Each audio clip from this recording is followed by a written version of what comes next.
Namaste. Welcome to another edition of Navimash podcast. So, as you can see from the title that we have put up, uh, can President Trump derail the India-US strategic relationship, the shadow of Pakistan? So, I have with me this uh, a magazine published by the Chanakya Diaries. So, in this magazine, there is a very interesting article which is being published in this article in this magazine. So it actually gives a ringside view of the Indo-US relationships post when President Trump became the president the second time, and how and we are seeing now, correct, a lot of rhetoric statements from the Trump has been given with regard to Operation Sindoor, the India-US trade deal which has happened. So I thought okay, it would be a nice opportunity to actually read this article and also discuss the article with the audience, like what's happening from a ringside view. So there's a mm, there is also yeah. So this magazine also constitutes many other things as well, like an article by Mr. General Saeed Atta Hasnain on Kashmir and the long shadow of Israel-Iran war. It also talks about there are other things as well. So primarily we're going to talk about the article whether the US India relationship. Uh, this is written by Donald Camp of CSIS. Oh, price. The price is 800 rupees. So this is published, I think, half yearly. So every 6 months you get this. Let me actually give you the link as well, so you can. I think it's a well-known. Let me. Chanakya Diaries.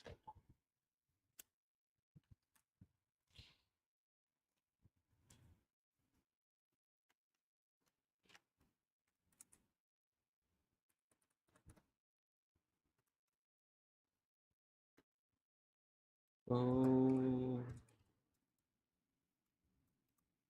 yes. So here is it.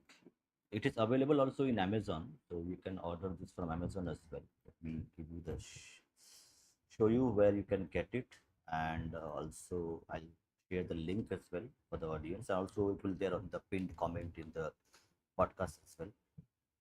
So yeah, here is it. So this is the latest article, latest issue of the Chanakya Diaries, India's premier magazine on defense, national security, and geopolitics. This is issue 3, winter 2025. So this is edited by Major Gaurav Arya. So if you want, you can get it. Let me post the link as well for the audience. But it has some very interesting articles. Well-known people from the defense fraternity write those articles.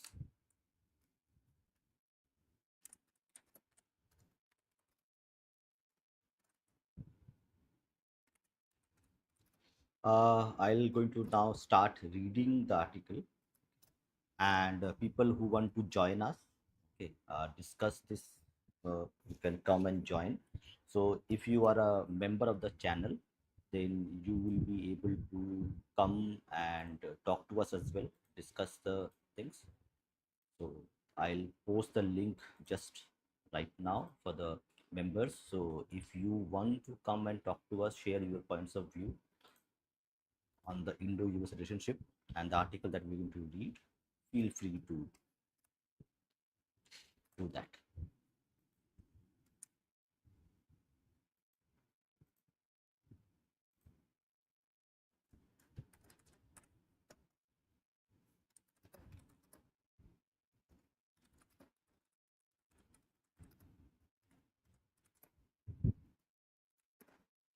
I have pasted the link. Let me put also the thumbnail so that audience can identify which one of these is something. Yeah,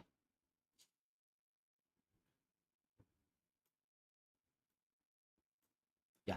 I have posted the link for the members only post. So people who want to discuss and join with us, you can go ahead and do it. And I will start reading the articles. I'll give also a bit of information on.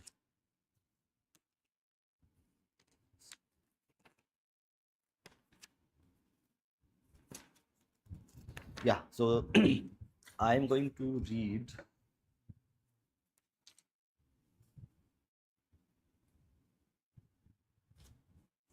Let me see which one I had actually identified. Yeah, okay, and this is fine, I think. So the article that we read is going to be turning hyphenation on its head. So uh, pre 2014, pre 2014, the hyphenation India and Pakistan was equated in the same phrase. After 2014, by a very strategic move by the then EM, Mr. Jaishankar and Mr. Modi, they had actually worked very hard to actually dehyphenate India and Pakistan. So India became a separate entity and Pakistan became a separate entity. But pre 2014, India and Pakistan were used in the same sense, like they were equated as equals. So here, right now, when Pakistan and US is again found a newfound zeal to actually renew the relationships, and how this affects India, whether with the Indian strategic partnership which was established long time ago, and I think George W. Bush Jr. When they signed the nuclear deal with the US, that was a very pivotal point in that aspect as well. So from that onwards, the relationship between US and India has grown. But with Operation Sindoor and a lot of geopolitics happening around the world, including American forces invading and kidnapping the president of Venezuela, it has been in choppy waters across the oceans. So this article is by by Mrs. Tara Kartha. So the article name is Turning Hyphenation on Its Head.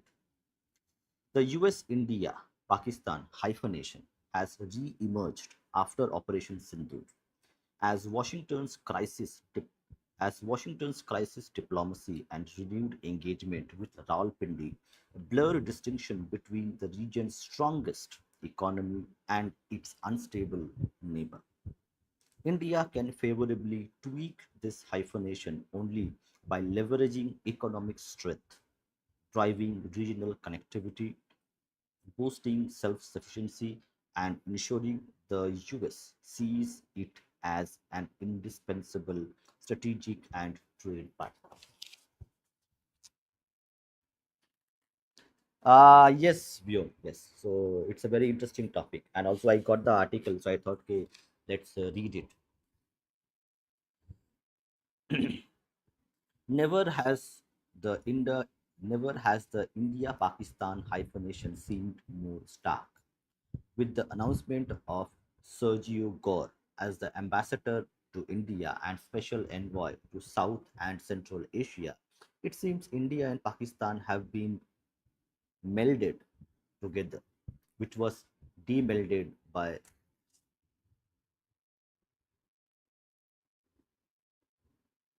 Hmm, okay. Hmm. No, keep this long. Keep this long.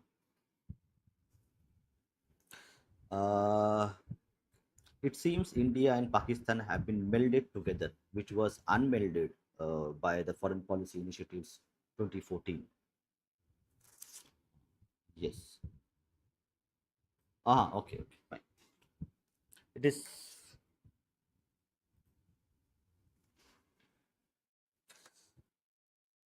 that too with a bunch of other countries.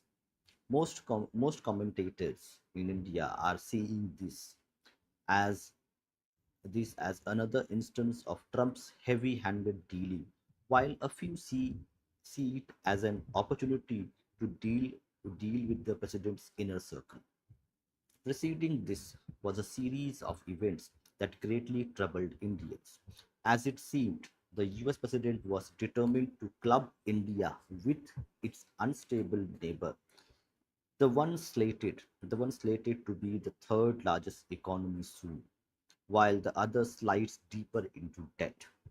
But the truth, as always, lies somewhere in between. Pahalgam and the hyphenation success. The hyphenation debate was inevitable given Pahalgam and the ensuing Operation Sindoor. Even a bare.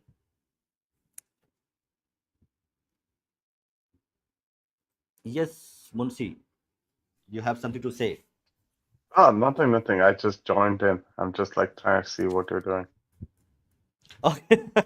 No. If you have something to say, just go ahead. I'm just going to read it, but let's see your opinion. I mean, What you on see? Because, what do I see? but the way Trump is behaving with South America, because you were in that in very near to the continent. Yeah, so it's like everybody. Uh, there's two ways to look at it, right? One is Trump is unilaterally kidnapping a head of government, which is crazy. It's crazy, right? I mean, can you imagine kidnapping a head of government anywhere? Like the Trump just did it, right? So there is going to They were be they were doing this covertly. Now they are doing it overtly. no. I'll put it this way, right? Like the U.S. has done these kinds of like what do you call that? What the Americans would call as decapitation strikes, because you're basically like cutting off the leadership of a particular country. Um, but it always had a good uh, legal justification and strategic justification, right? So the previous time the U.S. did was under was Panama with Manuel Ortega, right? And Noriega, sorry, not Ortega. And at that time, like at least with the case of Noriega, right? He was doing some ridiculously bad stuff. He was holding up the Panama Canal. He actually even fired at U.S. personnel that was stationed there to guard the canal. And so that gave the Americans a lot of justification to do what they needed to do back in the 80s, was basically like fly in. It was kind of hilarious if you lived in that era. Was basically the Marines flew in and they had huge loudspeakers and they placed them right in front of Manuel Noriega's office, like he was in his office, and they blasted like music at him all day, all night, and then he just simply surrendered, right? So that's how the US did it. But when it comes to what the Americans did with Maduro, that's like taking it completely up a notch. There's no, the judicial justification was very flimsy. The strategic justification was even more flimsy. There was no what you would call as caucus belly, right? Or rather, reason to engage in war, Hmm.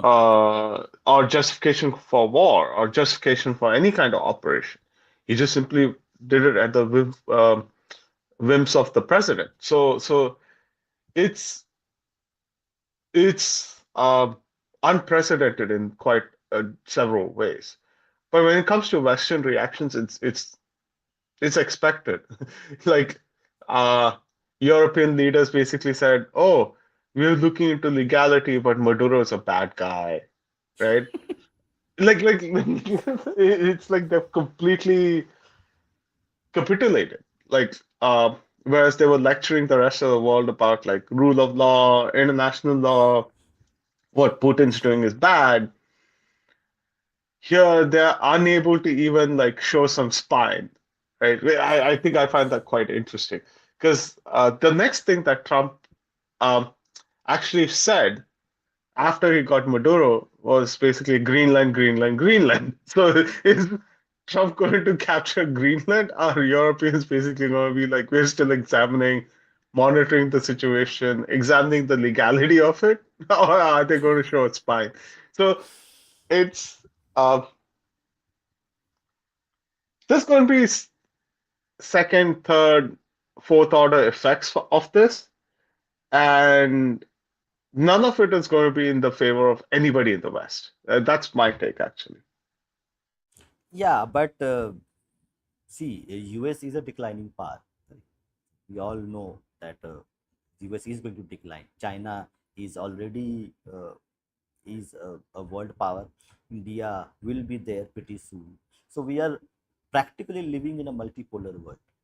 So in a multipolar world, the natural reaction is to shore up your neighborhood. So China is going to shore up its neighborhood, Russia is going to shore up its neighborhood, India is going to shore up their neighborhood, and US is going to shore up their neighborhood, the Atlantic, uh, a South American continent, correct? And North America. They're going to shore up. So this is something which is naturally going to happen. Yeah, Trump doing this in this way looks pretty odd, but this is what it ought to happen in a multipolar world. That's how things work. No, I Or what do mean, you what I think? mean, see, just because we live in a multipolar world, it doesn't mean that you could just uh, initiate a military action at the whims of your mood in the morning, right? That's still ridiculous, even if there's a multipolar world. Like, if you go back Do you to think even why they are doing it now at this specific moment? I My mean, there's no reason. That's what I'm trying to say, right? There is a reason. There is a reason. Uh, There is like a reason. There is a the the reason is simple. Uh, America is a declining power, so they have a specific window where they can actually exercise whatever power they hold.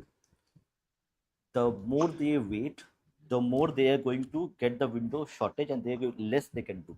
I So sort of disagree. I mean, that's an inference. That's yeah, an yeah. inference you're making, right? But Go ahead, go ahead.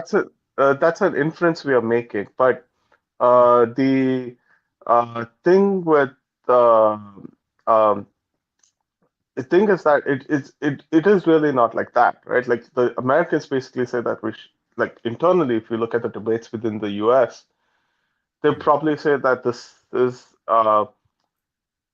okay, we got rid of Maduro, but I don't think this is a wise operation either way, right? So the internal debate doesn't make it seem like, oh, they're acting because it's declining power or anything like that. Yes, so that is my inference that for America, the window where they can actually shore up their neighborhood is shrinking and shrinking. So if they do not exercise whatever power they have right now, which they hold, and they need to miss the bus. They don't want to miss the bus.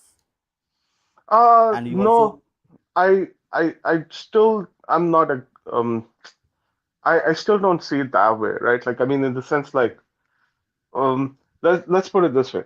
The US is still a preeminent economic and military power, right? Like yeah. China is close.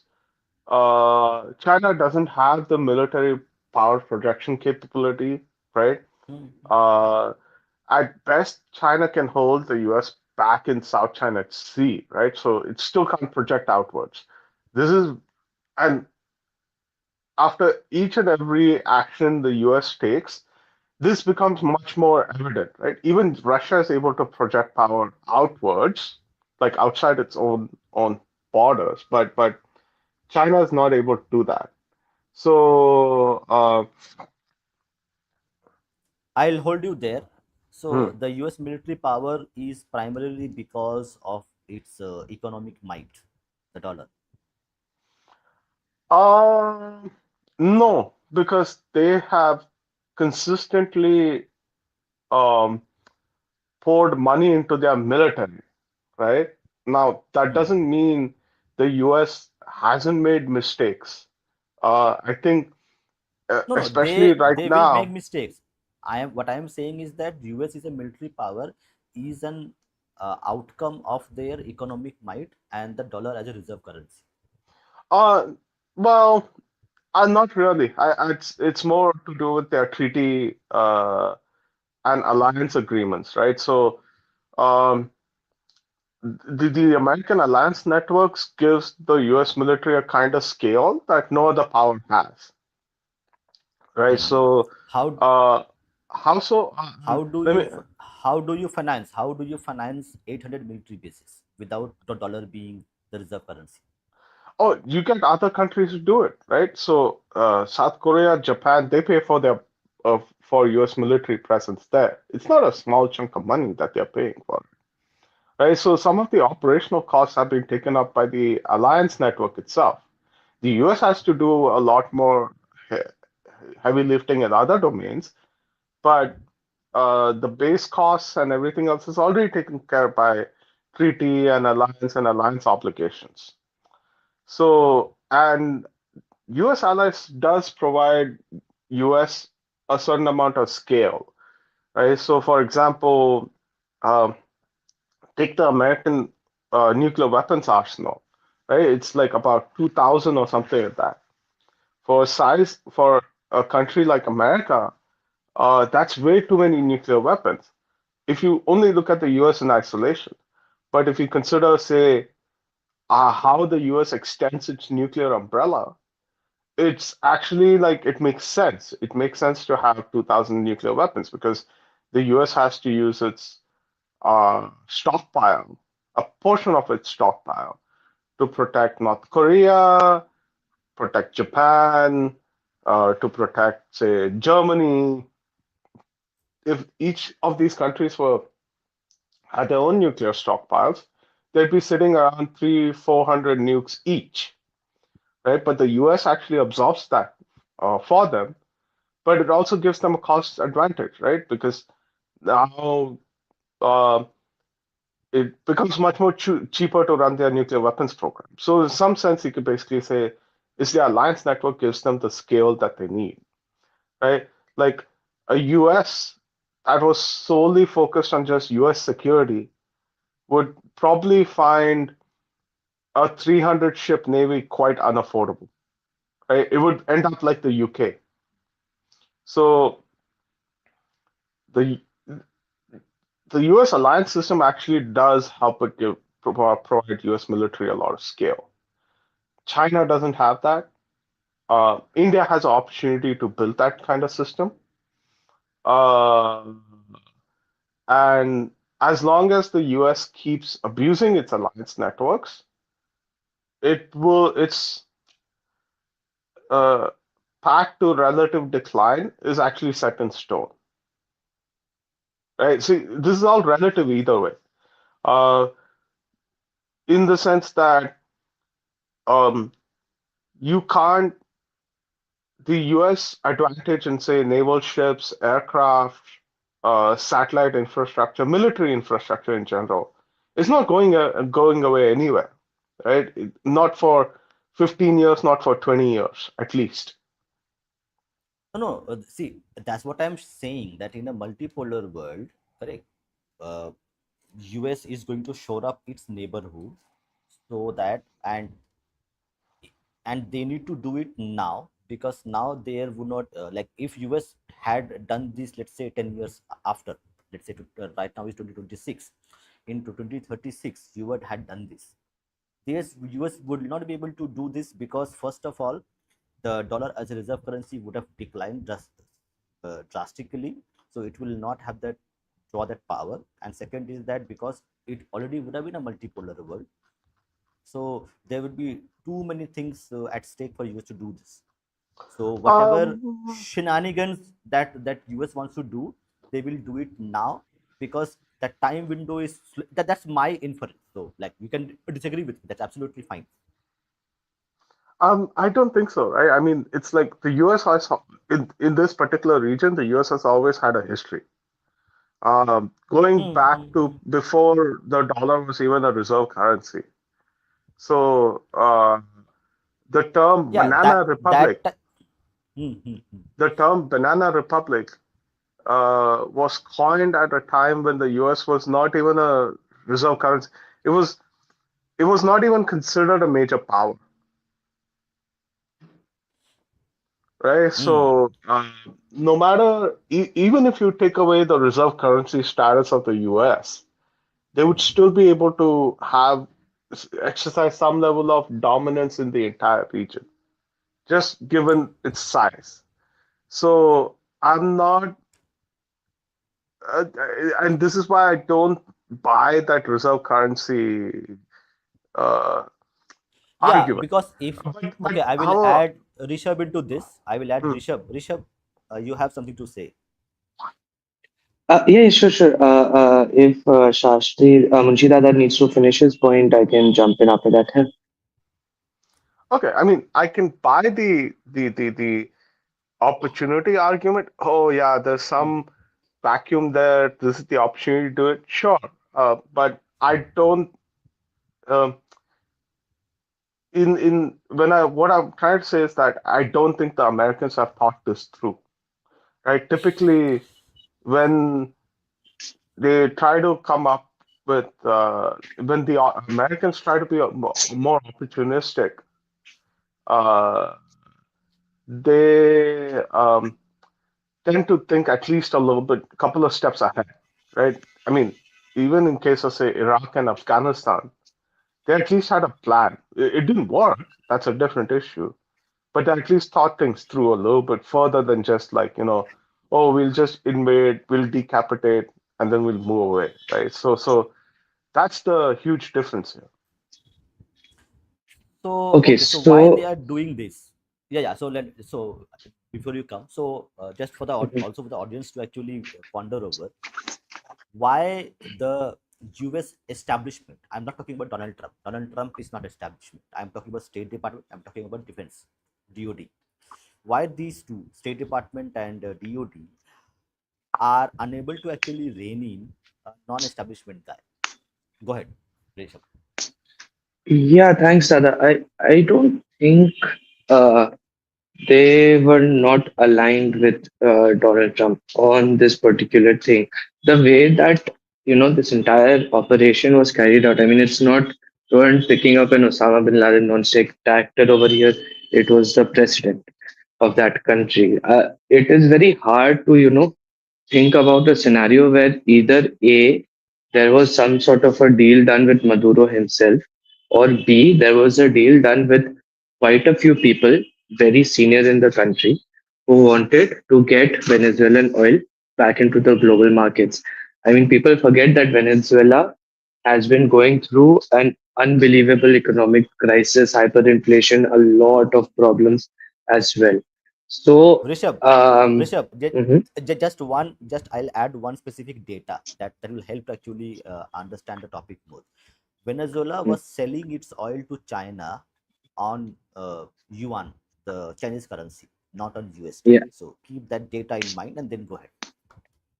yeah, absolutely. It was not, but because it was not being allowed to. I mean, let's have no qualms about the fact. And I agree with what Shastrita is saying over here that there's a reason why the US dollar was made the reserve currency of the world. And by the way, that happened before the petrodollar agreement. It's because of the US's ability to trade with multiple countries. And if given the option, anyone would choose the dollar over the yuan. Everyone who's trading in the yuan, by and large, is doing so at least partially out of necessity, not out of choice. And there is a lot of money to be made by the on the Venezuelan side by selling oil in the international dollar market, or rather the international Western markets. What is interesting to me right now is why did the US need to do this? They could have done this a decade ago. Why did they do this today? It it is almost like how do I phrase this? It's almost like they need that Venezuelan oil to come back into their fold and for them to have some sort of control over it. What is the reason for that? Why is the Middle Eastern petrodollar agreements not enough anymore? Which is something also that people should think about.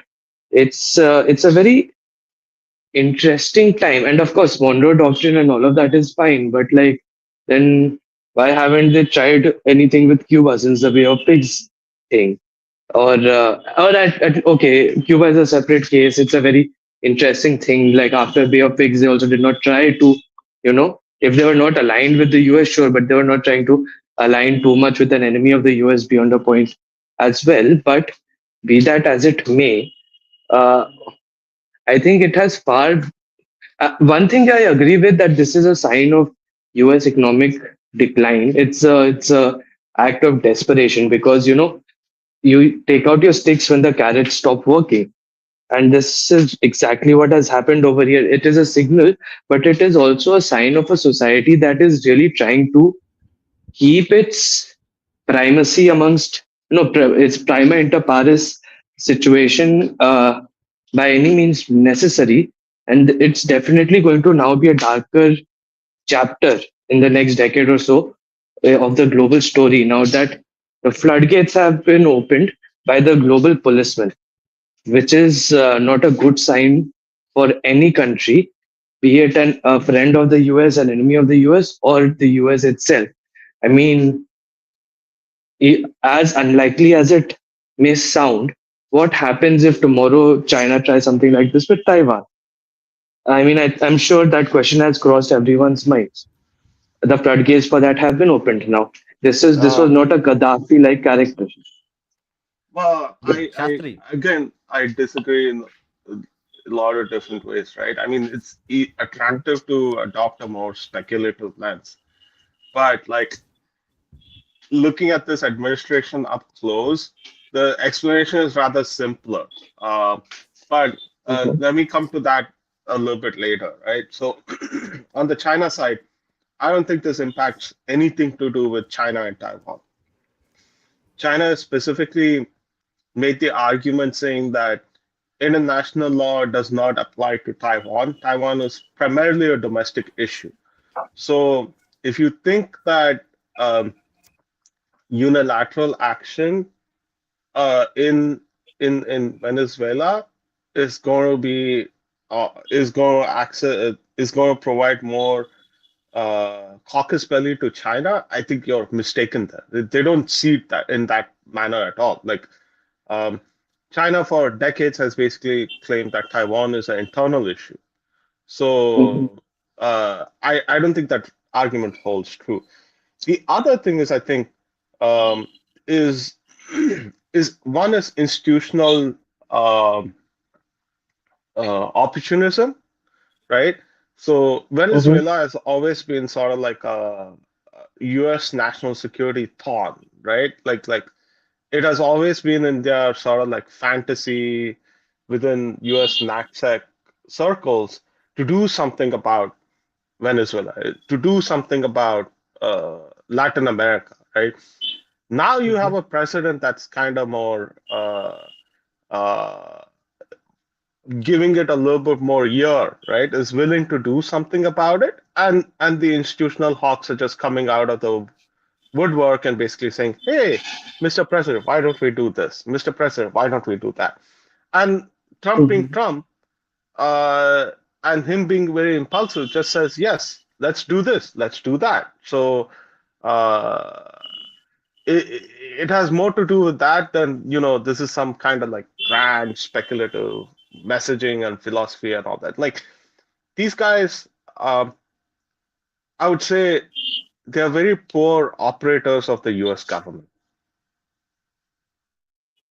So, Munshida, one question, and sorry that I'll just ask this, and But point well taken. With this administration, that could be very well true. But on that, two questions actually. Number one, since you're in that part of the world, number one, uh, do has there been any, because there has been a lot of speculation in India that there was some sort of an internal collaborator within Venezuela, pretty high placed. And the second is, are they thinking in terms of maybe a reverse, domino effect in Latin America, starting with Venezuela? Maybe if Venezuela falls, maybe they can pressure Brazil, and maybe Colombia and other Latin American, South American countries into becoming more pro-US? No, I think it will achieve the exact opposite, right? Like if you Of put in course. a little bit of thought. See, uh, the issue is not whether Maduro's good or bad. I think you will find people who would agree with the US characterization of Maduro just being a terrible, terrible leader, right? I Hmm. don't think there's any dispute in that. But I think people in Latin America and Central America would take very deep offense at the manner in which it was done, conducted. This is Hmm. not your typical regime change operation where the Americans typically have would bake in layers and layers of plausible deniability, Hmm. right? So this is just Yeah, it like, wasn't exactly a Bangladesh. True. yeah, or even Nepal, right? So, Hmm. or any other country for that matter. Uh, this is very brazen. Uh, like it's like US being extrajudicial, uh, Hmm. and a return to Soviet era uh, uh, what do you call that? Is it, sorry, return to Cold War era politics. Yeah. Cold War era politics, which neither of these countries, neither of these regions actually appreciates. So Hmm. uh, I think the backlash is going to be severe, but it won't be evident immediately. It will take its time. Uh, it will definitely take its time. Yeah. So, So, do you think there would be any US aid flowing to Venezuela very soon? mm, Hmm? Shastri? I don't know. I mean, that's the thing, right? Um, this was so impulsive. It's very evident that the Americans have not thought through, right? Beyond just like, oh, let's No, just go no, capture Maduro and treat him like no, a criminal. This is no, just no, no, no. Trump. Wait. Oh, no, no, wait. See, the thing is that from the perspective of establishment, correct? They will always have the plan B, A, B, C ready just to be implemented. They just need the not a president to go ahead and do it. Correct. Like whatever happened, correct. There, but like every country will be doing this. Every agency will be doing this. They will have their own assets there to be activated whenever there is a requirement. So these would have been, and correct, it's happening for 6 months. If I remember, 6 months ago, Trump said that okay, we are going to do something about Venezuela because they are doing some illegal things in the sea. So we see their oil shipments being captured. Uh, so that's what's happening.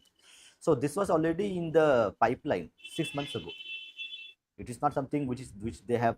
Yeah, they have the way they have executed it. That may be a little bit here and there, but it is was bound to happen the way things are moving 6 months ago. No, I mean, bound to happen, yes, but this brazenly, I think like there was no thought put into it, is what I'm trying to say, right? Uh, So okay, just if look at 48 hours later, like 48 hours later, um, what has the US achieved beyond just capturing Maduro? no, no, I am saying what was U.S. establishment doing about it, because we know, correct, Trump is not part of the establishment, correct. So or it would not happen. So what was the compulsion for the establishment to actually comply with Trump, with Oh, State there was no Department com and DOD? that's what I'm trying to say. There was no compulsion, right? Trump, uh, to some extent, for people within the national security apparatus. I see. At the end of the day, in the Western world, it's all a list of grudges, right? Why do they want to get rid of Putin? Because they have a grudge with him. Why do they want to get rid of Maduro? Because they have a grudge with him, right? Uh, the national security apparatus also has similar kind of grudge. grudge keeping, I would keep it, right? So they found a president that's receptive to, striking of one of the grudges. They presented him with the opportunity to do exactly that.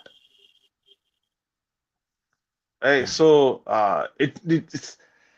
it's not some kind of grand ideology or some kind of like, oh, let us control the world kind of conspiracy or something to do with petrodollars or something like that. See, all of those things are actually secondary.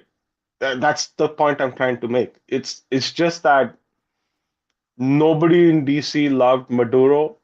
They found Trump to be receptive to getting rid of Maduro, and they went with it, right? They goaded him into doing that, right? So whether they goaded him or Trump was collaborative, I think that's speculation, but we can see the results either which way. Uh, I I Okay, did I it. I agree with a lot of your points. I just want to just as a clarification, one point. I'm not saying that there's some sort of a grand design behind it. My intent was to say that it's more of a situation that needed an that needed something to happen for the pressure to be released a little bit in within America itself, because as of late, even though the United States military, by far, even if you put China and Russia combined in the picture, by far they are the most powerful in the world. But they have become a bit overextended, and they are finding it difficult to manage their finances. Sure, they have the entire cheat code of the US dollar being the reserve currency of the world and the whole economics behind it. But uh, what I'm what I was trying to convey here was that they have started to feel a level of strain in their own perceived superiority over the world. Also, they have started to feel a very real world strain in the average productivity, economic output of the country of the average citizen, and as a result of that, when empires start becoming insecure, they start lashing out at people near and far. And this is an example of that. It is a sign of a crack in the wall, in my opinion, in my very humble and limited opinion. It is a sign of the crack in the wall from a societal perspective. But having said that, I don't think that the US is going to collapse in the next 50 years or anything like that. But yeah, of course, yeah, I think it's a sign of a society that is becoming a little bit more insecure than it was maybe 10, 12 years ago. But also, it has the power to do something about it. So it did. Okay, okay. So let's now rephrase the question, because you guys are here. So with this Maduro incident, what do you think the future of Indo-US relations look like strategically, in the long run? How much damage it has done, and in the short term, what can happen? See, one thing that is very frankly, I don't think it will have any effect on us. We don't have beyond the point any interest over there. There's a lot of talk about dark fleets and Venezuelan oil and this and that. I don't think India deals with it too much, and if it stops, it stops. Honestly, Indo-US relations are very important. I don't think, are going to concern ourselves with what's happening in that part of the world. Uh, of course, it will globally make every country a little bit more uneasy in their dealings with the US. Temporarily, it will give US a little bit of a bossy stature again that it felt it was losing. But India is not Venezuela. Everyone, I've been No, no, no, seeing no. videos on Jeopardy dialogues. Hmm. No, no, I'm not saying that. I'm saying in the short term or in the midterm on the long term, correct? So there, as I mentioned in the start of the program, with George W. Bush Jr. coming into as a president, correct?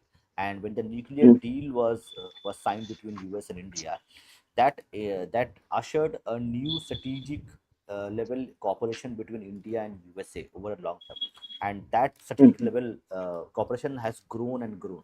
Correct. The trade has grown, the Yeah. cooperation have grown. India has some military equipment from USA, correct? We export a lot of our services to USA. So Mm, with this specific incident where US is willing to do un, unethical and illegal things by showing middle finger to the law and order and other things, correct? In mm. that context, how the relationship is going to be looked at from Indian perspective, because we are looking at a free trade deal with USA, and that's very important part of the economic agenda of the Modi government. See, as far as India is concerned, right, I don't think this fundamentally changes any kind of strategic, tactical, or even I operational agree. equations, right? So, uh, let's look at it from an Indian interest perspective.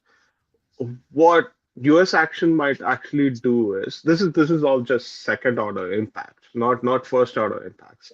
So the result of the US action in Venezuela would probably result in stronger opportunities for India to pursue uh, uh, multipolar opportunities, right? So how Brazil and India might actually seek closer ties. There's been rumors about Brasilia considering um, uh, acquiring nuclear weapons, right? So if you're going to do that, you need to ensure that you have some support from current nuclear powers outside the US. So from that perspective, you might see second order opportunities for India to basically take advantage of. Uh, it's the same thing. If you went back, say, 6 months or a year ago, you had Maduro threatening Guyana, which is a state with Hmm. a significant amount of Indian population, people of Indian origin over there, with an invasion, right? So there is Indian interest in that state as well, right? We are investing heavily in that state's oil resources. We are trying to invest heavily in that state culturally, from a cultural perspective, from a strategy perspective, from a resource and trade perspective. So those Just for those some interests. context over here, just for some context and backing up your point, I think it was last year that India bought exploration rights for a massive chunk of uh, Guyana's estimated oil reserves. Yes, that deal was done through a consortium of Guyanese Hmm. state interests, ExxonMobil and ONGC Videsh, right? So um, Yeah, that interest is now secure. Now it can expand on that even further, right? There's a lot of opportunities in that perspective. Now, what does it mean for US-India relations? I don't think it means much. When Trump insisted that he brokered peace between India and Pakistan, the trust was completely destroyed at that moment itself, right? And this kind of decapitation strike is not going to rebuild that trust either which way. From a PMO perspective, I think the first thing they would have basically asked the CDS is that can we protect against similar US unilateral actions against our country? And the answer would have been yes, absolutely yes, right? Uh, I think this would be a uh, I mean, the NatSec establishment in India always gets lots of wake-up calls. This would be another series of wake-up calls for them, right? So there'll be a little bit of strategic rebalancing here and there. But fundamentally, when it comes to the direction of the relationship, it's not going bad, it's not going good. It's just where it is and where where it it is. needs Yeah. to be. Okay. Okay, let me ask. A couple of Okay, points here. Mhm. okay, go ahead. Yeah. Then I will ask next question. Go ahead. Okay. Cool. Thank you. So 2 points here. Number one, some historical context. Right about, I think the U.S. nuclear agreement was signed in 2009 or 10, and around the same time, the Arab Spring was also kicking off. We are very, mercenary in our foreign policy that way that we look out for our interests. Baaki duniya jaye bhaad mein, we don't care. Which I completely 100% agree with. Kudos to the Congress and kudos to the BJP for maintaining that. I don't think there will be any different, any major change in the trajectory of US India relations. Even back then, the US was pursuing closer relations with India as a counterbalance to China. That will remain true for today. Even back then, Pakistan was being used as a counterbalance to India. And nothing will really change. On a global level, yeah, I think, trust has been broken. It was not just with India, trust with all the tariffs and all of the loose comments and everything that's been coming in for the past few years, trust was gone. This was, that's why there was a lot of outrage, but not a lot of, oh, this was unbelievable. No, that was not the coverage that you were getting. You were like, oh my God, what has he done now? So things will not change. Now there are, personalities on leadership, and then there are entire institutions, and the US bureaucracy is massive. Our relationship with the US primarily work on a bureaucratic level, and that will not really change too much.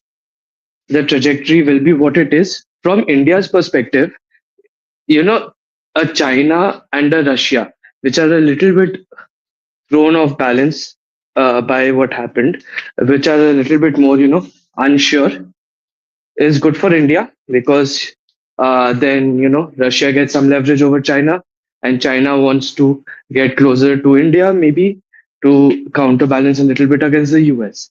So we will get some opportunities there. We will get a lot of opportunities in Africa, where we are already expanding our ties, and governments will be more keen to look out for partnerships over there, economic opportunities over there.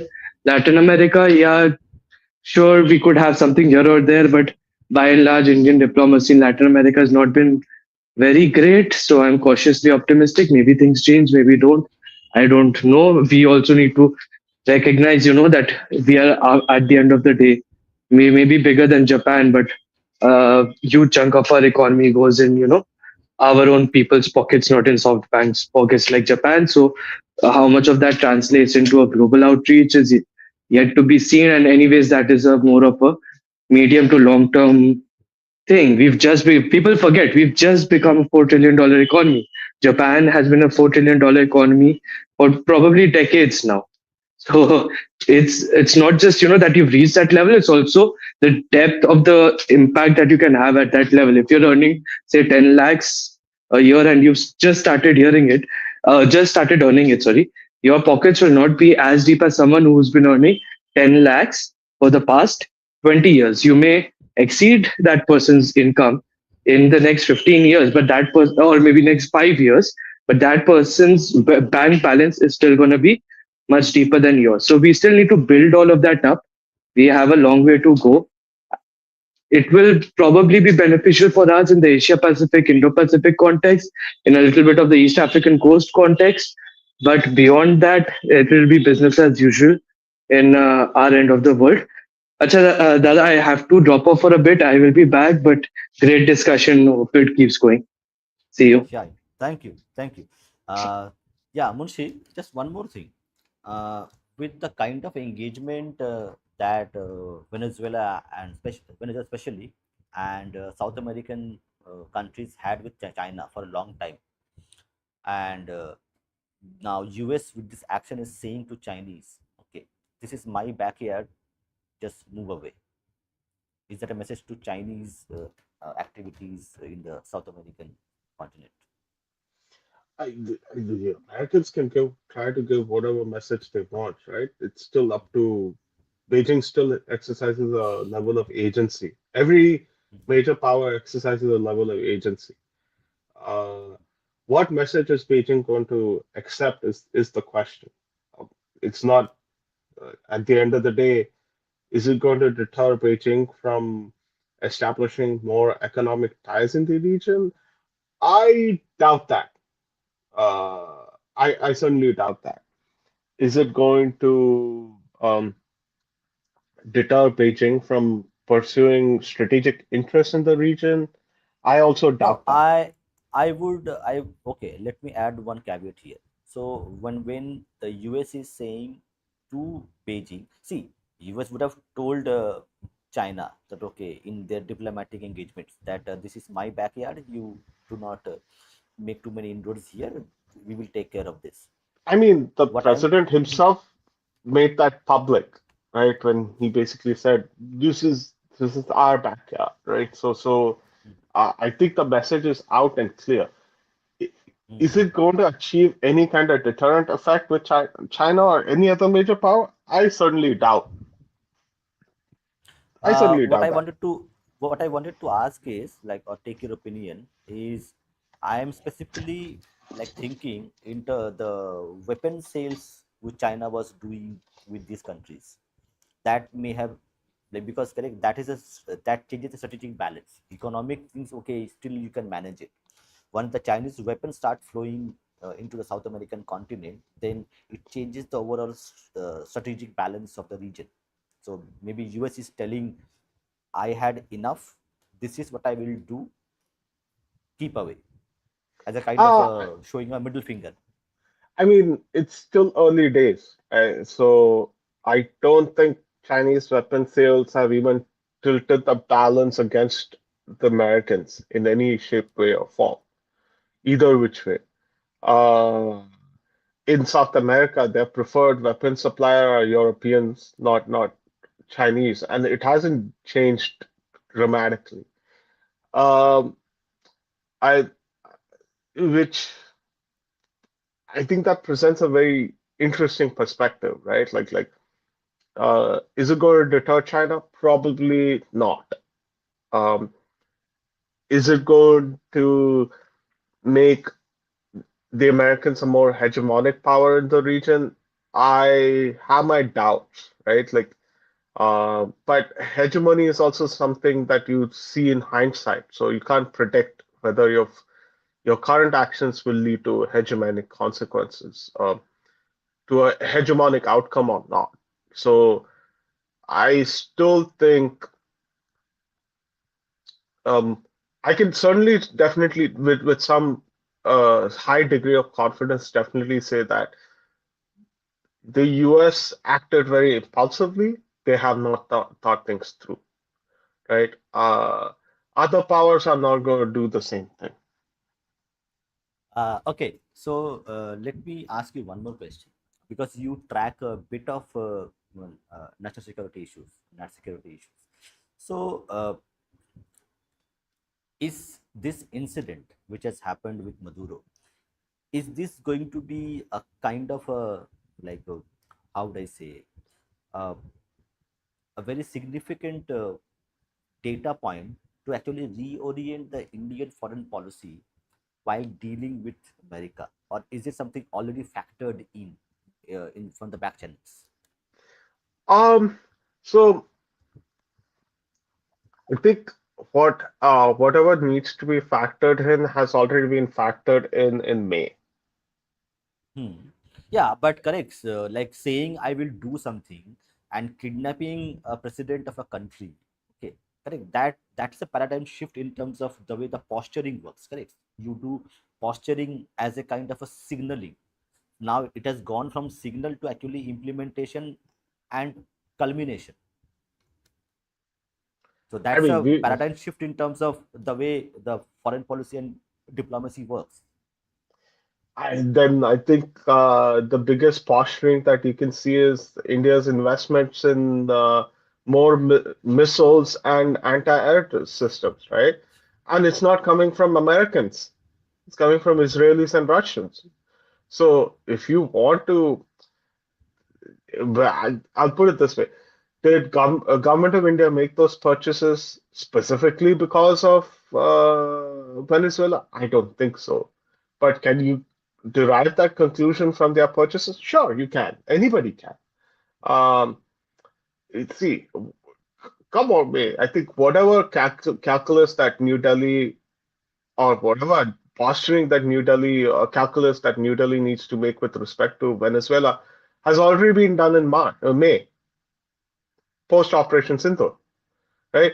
I would have probably said they would have factored everything in by August. Hmm.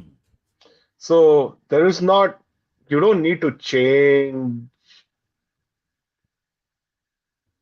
Okay. Yeah. I mean, government of India doesn't need to change anything too much. It's more like, okay, what is the risk of US engaging in a similar decapitation strike in India? Very low. Yeah, that is something which is like, that is not like, even with India, if they wanted they can't do it because India is a nuclear power. So that's a deterrent which works. Correct, it has worked because North Korea, they can't go and bomb North Korea. They could have bombed it for 30 years. They did not do it because North Korea has weapons, nuclear weapons. So that is out of the question. Correct, that's already proven that it works. The deterrent actually works. So nobody is thinking in those lines. What people are thinking is that, uh, in terms of diplomacy, in terms of trade, in terms of tariff, okay, in terms of politics, geopolitics, which is going to be done, okay, next 3, 3, 4, 5 years. How this incident is going to impact those activities in an adverse manner, or in a maybe in a neutral manner. Mm, I don't think it's going to change much.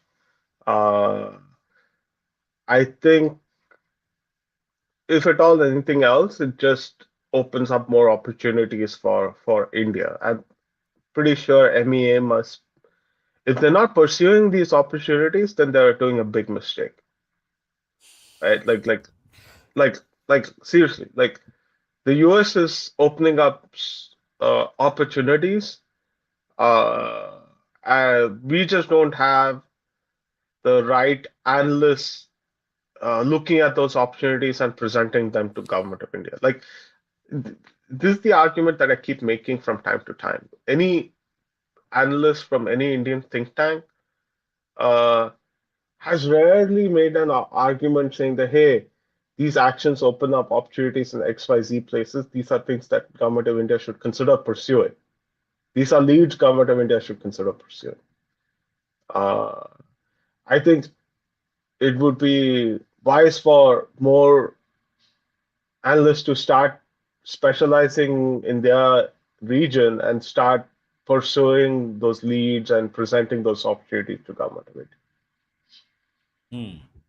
Interesting perspective. Okay, do you have anything Like, else to I say? mean, for I example, right, like I'd rather have, you can't do much with a mercurial president like Trump. Uh, you can't do much with him. He he's found something. He's like a rabid dog, right? So he's found something to latch onto. He's going to keep latching onto that unless you beat him up real bad. And this is not the time to do that. Uh, there's a particular place for it. Do you think the silent treatment given by the Indian foreign policy establishment is actually the right kind of approach at this moment? Yes, it is. It is. Don't engage with them. Uh, engage with this. I mean, whatever you need to do at a bilateral basis, do it. But you don't need top political leadership to engage in it. Like, see, um, diplomacy is all about reciprocity, right? Now, if Trump is not willing to show even some basic reciprocity in norms, there's no point engaging with him politically on any issue. Hmm, got it. But correct, there are a lot of maybe say reactive forces who are saying that something needs to be done. This dog needs to be reined in. Hmm? Like, a lot of people are saying there has to be some reaction from the Indian side, whether No, diplomatically or otherwise. no reaction is also a reaction. We are talking in very scientific methods which people don't understand. A नहीं, lot of. शांतिपूर्वक से कुछ नहीं करना भी कर्म ही है. Mm, कुत्ता good. कुत्ता रास्ते में भौंक रहा है तो भौंकने दो. Mm, So I mean, it's no. like, see, no reaction is also a good reaction. है हर चीज पे दखल अंदाज करने की जरूरत नहीं है. Mm. Yeah, but people see, correct, people see as a kind of a weak or a soft state. It gives a soft state impressions कुछ to भी lot of people. ना ना ना ना तो आई मीन एक तो दो चीज है खुद खुद की औकात देखो राइट तू क्या करने वाला है तू are you going to send INS Vikrant all the way over to Venezuela no you not right like तू कौन सा फ्रिगेट तू भेजने तू कौन सा जहाज तू भेजने वाला है भारत से राइट और किस लिए किस बेनिफिट के लिए आई मीन थोड़ा दिमाग लगाओ देख एक एक दूसरा आदमी दखल अंदाज करने की कोशिश कर रहा है तो करने दो तो उसको उसका फायदा तुझे मिल रहा है तो चुपचाप ले लो right I mean this the thing you like okay fine let me look at it from another perspective right दखल अंदाज करना है तो क्यों करना है दखल अंदाज वो बताओ पहले To actually if I take that from that perspective, to actually tell, give a message to your own population, own voting bloc, and also send a message to the other nations that India is not a soft power. It can actually like give a retort to whatever you are saying. ah I mean, it's like क्या See, कौन I मानने will मानने wait, कौन wait, वाला है? I mean, see, in the sense like, wait, wait, uh, I will tell you. I'll hold tell hold you on, hold very. on. If India's more offensive diplomacy has not gotten 400 bar, you think some kind of military action is going to get you that 400 bar? No, it's kind of stupid to that. Like, uh, let me put it this way. CPIM comes out, CPIM and Congress comes out to protest on the streets about Venezuela. What is the first reaction? आम आदमी का reaction क्या है इन लोगों को कोई काम धंधा नहीं है बाजू में बगल में बांग्लादेश में कुछ हो रहा है और इन लोग रो रहे हैं Venezuela right so there is no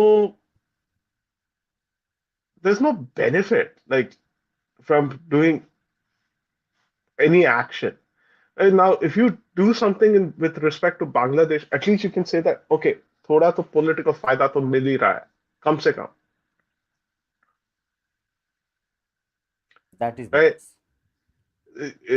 China के साथ कुछ करेगा तो डायरेक्ट फायदा किसको हो रहा है? अपने को ही हो रहा है, राइट? पाकिस्तान के साथ कुछ करेगा तो फायदा किसको हो रहा है? अपने साथ ही हो रहा है। वेनेजुएला वो तो वेनेजुएला जाने के लिए तुझे 30 घंटे का फ्लाइट पकड़ के जाना पड़ता है 30 घंटा It takes 30 freaking hours to get anywhere close to Venezuela. और महाशय बोल रहे हैं कि हम हमें कुछ करना चाहिए आई मीन ये कुछ फायदा नहीं होने वाला है शांतिपूर्वक चुपचाप बैठो घर पे I think a lot of people are taking cue from the Chinese, correct, wolf warrior diplomacy, where they will Chinese would actually give gali to the UK ambassador on a live TV. So that kind of theatrics people want to see from Indian diplomacy, वो maybe. see उस that you can't force these things right उसका भी एक timing रहता है Jaishankar didn't go out doing wolf warrior diplomacy everywhere वो एक समय देख के वो इतना मारा कि even today the Germans are basically even today the Europeans are basically quoting him right I mean the first thing you need to understand is there's a timing for everything तुझे टाइमिंग समझ में ना आता है तो उसका मालूम नहीं उसका मतलब ये नहीं कि दूसरों को टाइमिंग समझ में नहीं आता है Okay, just on the sidetrack, do you think there is there a grudge which Jaishankar has with Germans? He has roasted them too many times to be a coincidence. no I mean it's like I don't think he has a grudge I don't think anybody has a grudge uh uh Like so like to it's Germans just that to the it's just to that the the European leadership currently is so stupid that you can't help but throw some shade at them. Like Even correct, Mr. Saran, who is what is his full name? Mr. Saran's full name? Samir Saran. Samir, yeah, yeah. So Samir Saran has also taken the Germans to the cleaners multiple times. Like he has insulted them like anything on live debates, like on the which is there on the YouTube. Like when you're this They are just stupid, you can't help it, right? Like it's like और क्या मैं बोलूं मैं? Like he, Niner bhai, sorry for roasting Germans. Sorry. yeah, I mean that's the thing, right? Like uh, ऐसे पागल हो गए. Yeah, so the conclusion is that this Trump theatrics is not going to impact the long-term strategic relationship which India and US has. Yeah, in the short term, there might be some recalibration might happen, but overall, India is untouched because Trump is playing in his own backyard in general.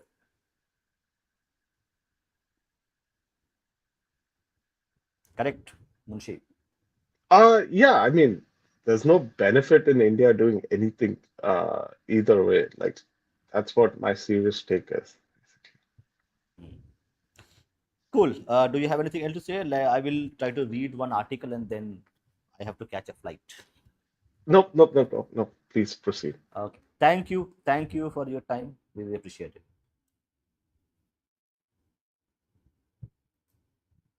Okay. So I'm going to take a 10-second break. Okay. No, no, no. Anyway, I'll not take a break. Let's finish this article because I have to again catch a flight as well.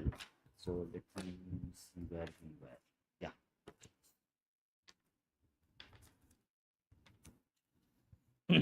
Pahalgam.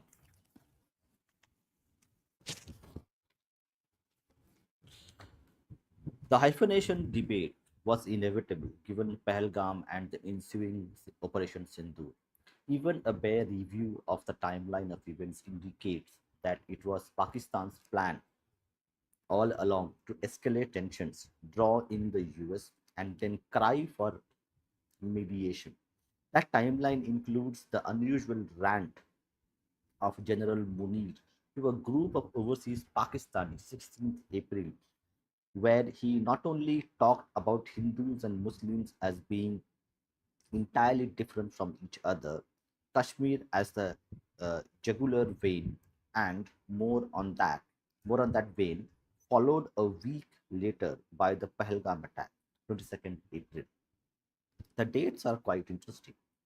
Rawalpindi would have known fully well that an Indian response was inevitable. Equally, it is worth noting that after having started the skirmish, which went into overdrive as India hit some 11 bases and radar stations, it announced a meeting of Nuclear Command Authority May 10th, even as it worked the lines with the US. On the 10th, the whole thing ended and the NCA meeting never took place. The May 10th statement by Secretary of State Marco Rubio capped the hyphenation text, with the US publicly announcing that it had brokered an end to the war. This theme has since been echoed by not just President Trump multiple times, but also by the State Department spokespersons who detailed the efforts of US officials in ending the war to the media. Pakistan enthusiastically welcomed the intervention and mediation exercise, which included an invitation to Prime Minister Modi to the White House on the very same day that he expected the Pakistani army chief. In the event, it seems that General Asim Munir invitation went through various channels, but the lunch did happen, the first ever such event of a US president with sitting Pakistani army chief, General Asim Munir, June 18th. The rewards, therefore, were swift, with a return visit to attend a retirement party of the outgoing Central Command Chief General Kurila, who had earlier praised Pakistan in no uncertain terms for counterterrorism cooperation. He was subsequently decorated by President Zardari with the Nishane-Imtiaz or Order of Excellence. The Pakistani Air Force Chief Zahir Ahmed Babar, Zahir Ahmed Babar Sindhi, also visited the US after a hiatus of 10 years. On the surface, it does seem that with Pahalgam, Rawalpindi was able to tick box in its main objectives.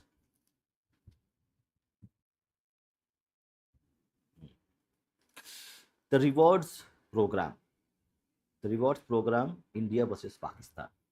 Cashing in on Pahalgam was certainly true to General Munir, who has elevated himself to Field Marshal May 21st and later awarded himself the second highest military decoration.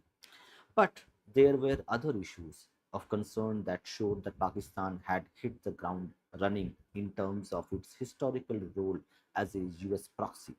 On the ground, the meeting between Secretary Rubio and Foreign Minister Ishaq Dar dealt almost entirely with Iran and combating Islamic State. Weeks later, however, was a US-Pakistan counterterrorism dialogue, August 16th, which was regressive from any point of view. The joint statement said both delegations underscored the critical importance of developing effective approaches to terrorist threats, including those posed by the Balochistan Liberation Army, BLA, ISIS Khorasan, and Tehrik-e-Taliban Pakistan (TTP), and applauded Pakistan's continued success in containing terrorist entities that pose a threat to the peace and security of the region and the world. It was not just the irony of the praise of an acknowledged terrorist sponsor, it was the naming of the BLA for the very first time that shocked most people.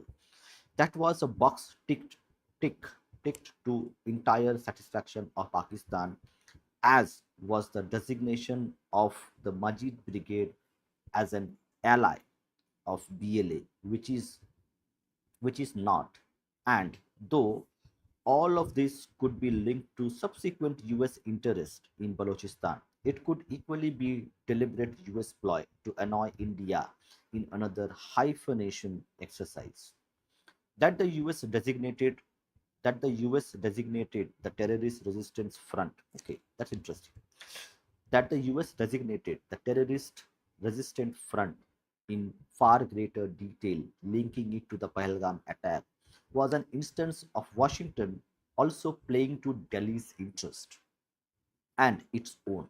Since Lashkar has killed US citizens as well in Mumbai's 26/11 attack.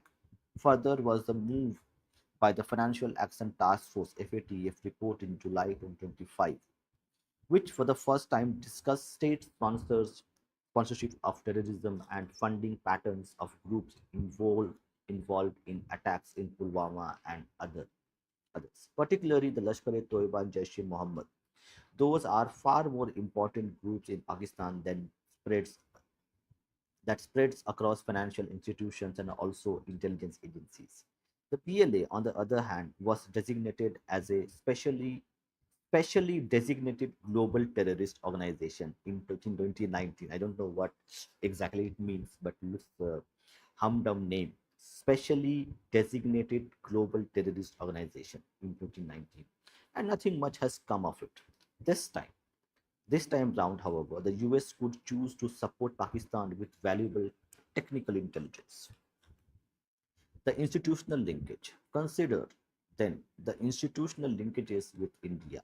India and the US have joint working groups in at least 9 areas, quite apart from the pluralities, plurals like Quad meetings.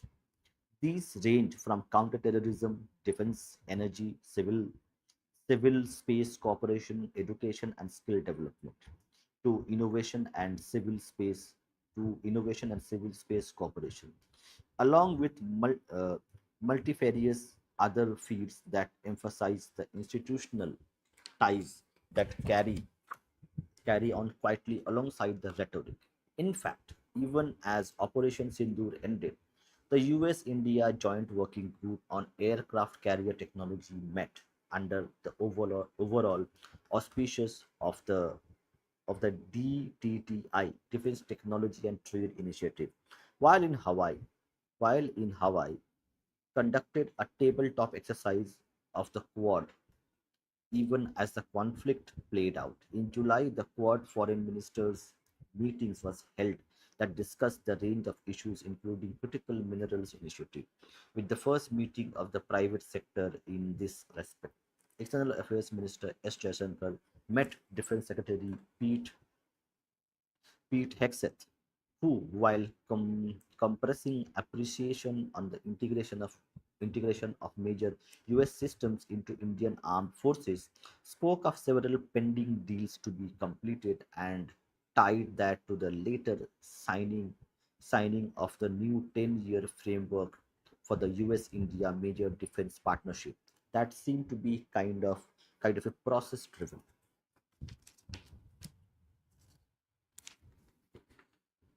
Process driven conditionality. The 2 plus 2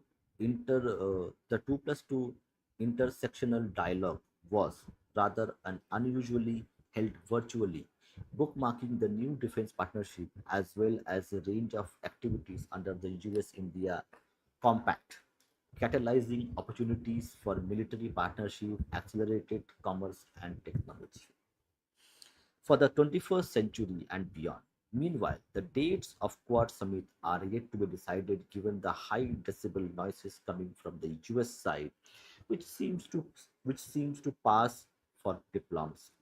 The echo chamber effect, with the US Republican senator wanting to pause on H-1B visa and general public seeing Indians as stealing their jobs, is the downside and it exists that is over amplified on social media, which ignores or is unaware of the strong institutional links. Pakistan's linkages increase sans institutions. Compare this to Pakistan, where working groups (WGs) are primarily to counter terrorism and law enforcement. No other formal working group format can be seen, but Pakistan has in the past and in the present being used to an use use as an outreach platforms. The US reach out to China was through Pakistan in the Kissinger years, and today it's not just a reach out to Iran. Witness the visit of President uh, Peshkian recently, but also to Central Asia. Recently, Pakistan hosted the US-led defense conference on Central Asian chiefs in July this year. Then there is the fact that Pakistan is amenable to US using its territory for operations like the decadal operation into Afghanistan even while making money from it. The possibility of using Pakistan as a jump off point for operations into Iran or China remains a distinct possibility. Meanwhile, there is no doubt that relations with Pakistan have increased suddenly in, in state to state interactions. In the latter, the most noticed was the visit of Eric Mayer, senior bureau official of the US Department of State Bureau of South Asia and Central Asian Affairs, who visited April 8 to negotiate a deal on Pakistan's critical minerals sector for US businesses. He was there for a much touted Pakistan Minerals Investment Forum, chaired by the foreign minister and also rather more than unusually by Pakistani Chief Army Staff Munir. The US Charge d'Affaires Natalie Baker followed this up with an offer to Federal Minister of Railways Hanif Abbasi to explore innovative ways to strengthen Pakistan's railways and infrastructure to support the critical mineral sector.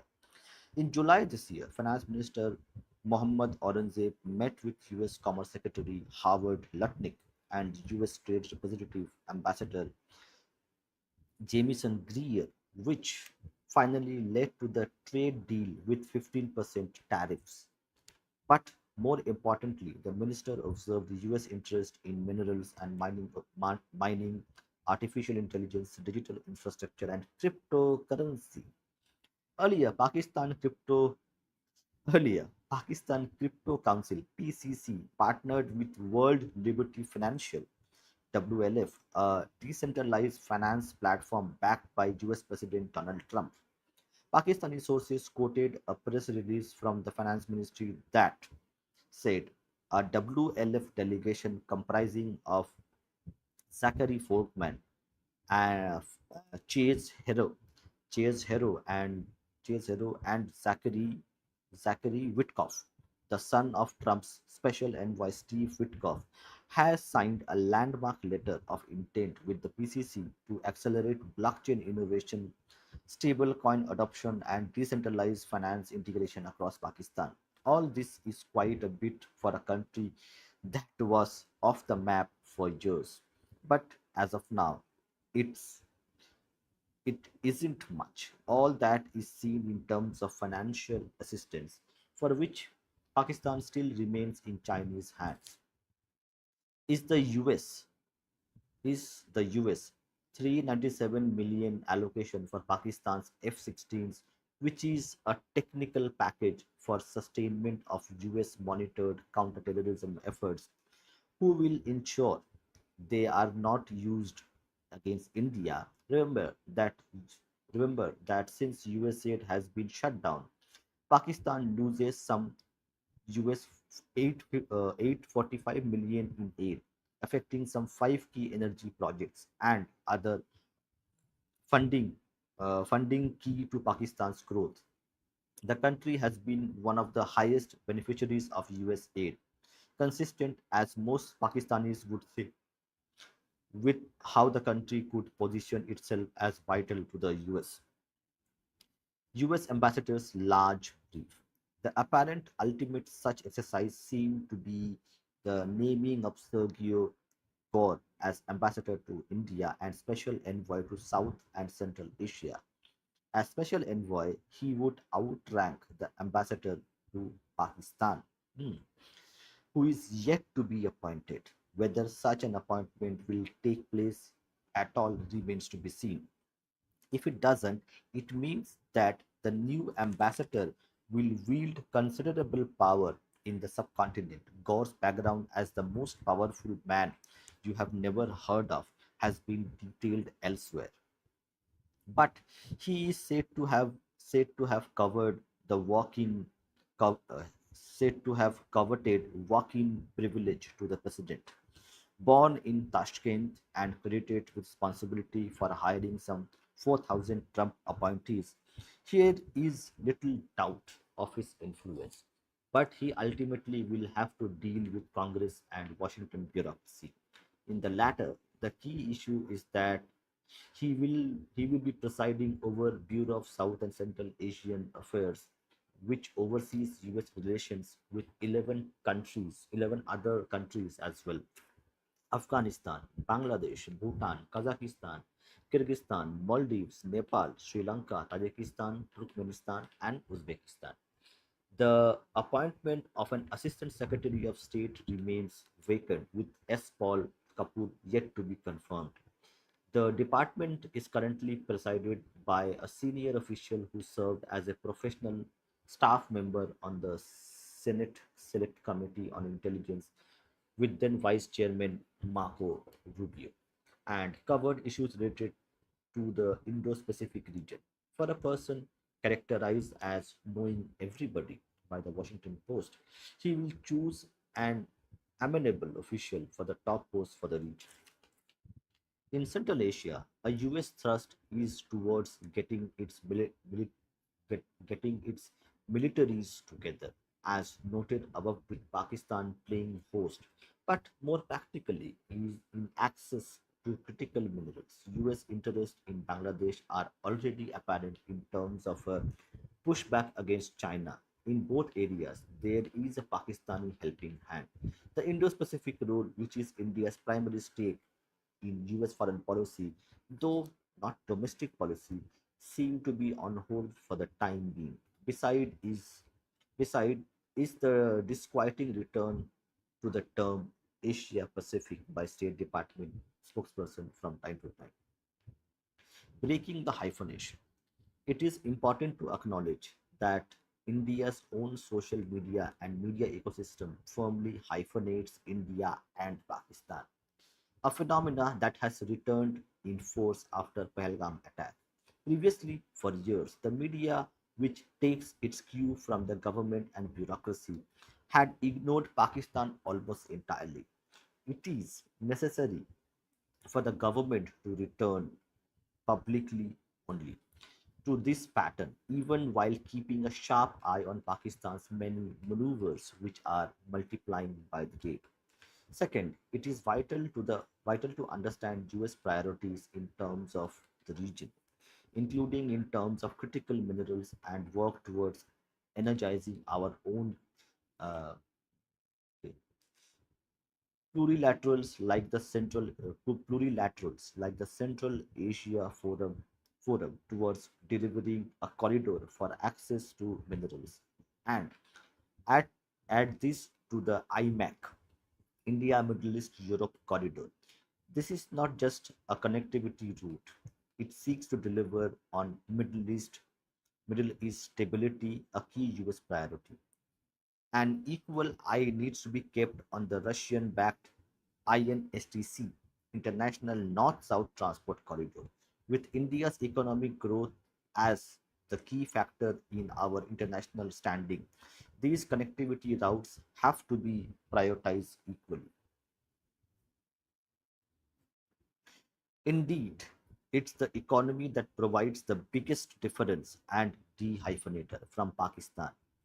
One is a basket case while the other offers a huge market, but that works both ways. Pakistan has always traded a rescue of the near collapse for providing services to the US,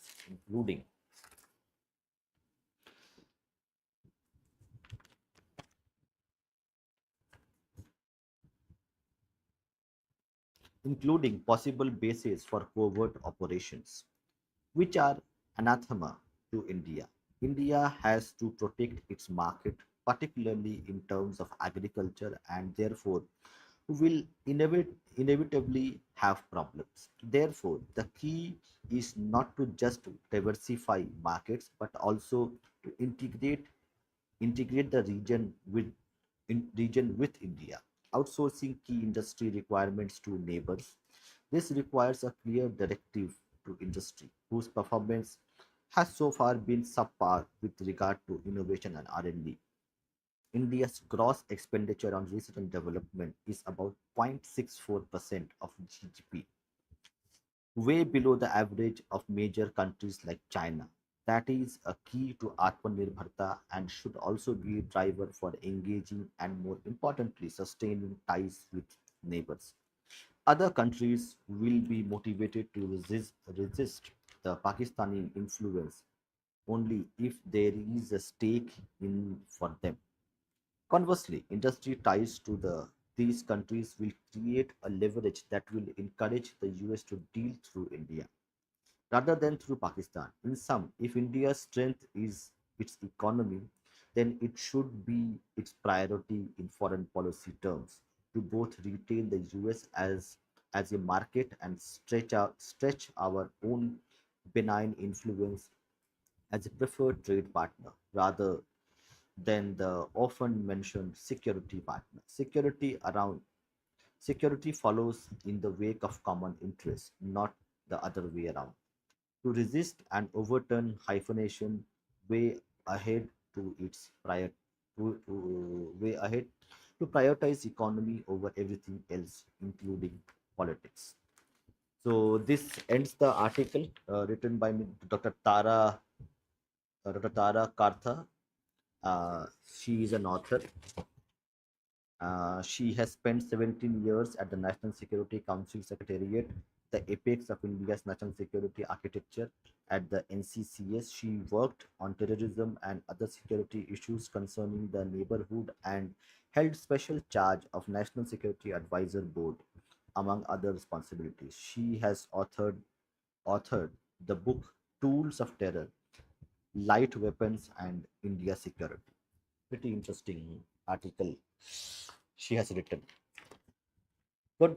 So, people, if you want to know more about the articles, more about articles here, so you can catch this article, the Chanakya Diaries. Very good quality of magazine, very good authors, good content.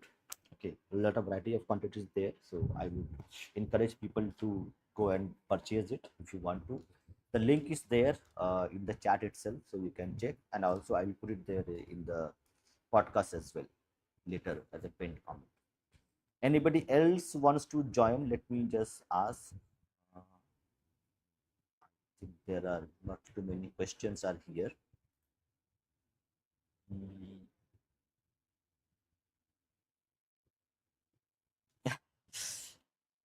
This is something very interesting.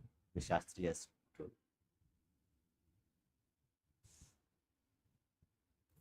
Fascinating.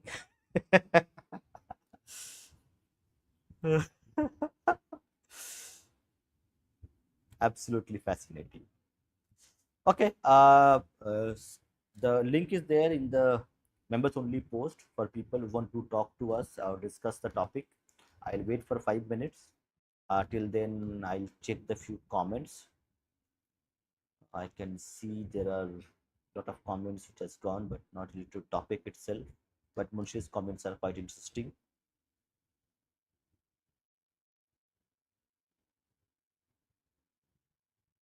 Hmm.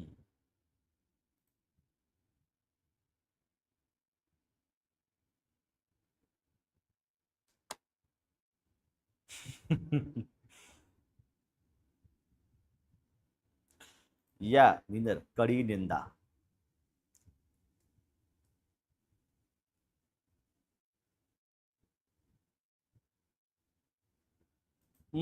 I don't know who they are, but they are certainly not good.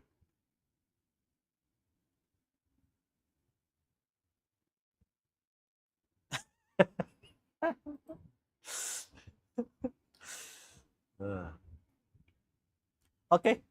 Thank you very much for joining. See you again. Maybe we will be again joined with some other podcast. So thank you. We'll see you again tomorrow or day after on another reading session or a podcast session which we have planned. So Jai Shri Ram, Vande Mataram.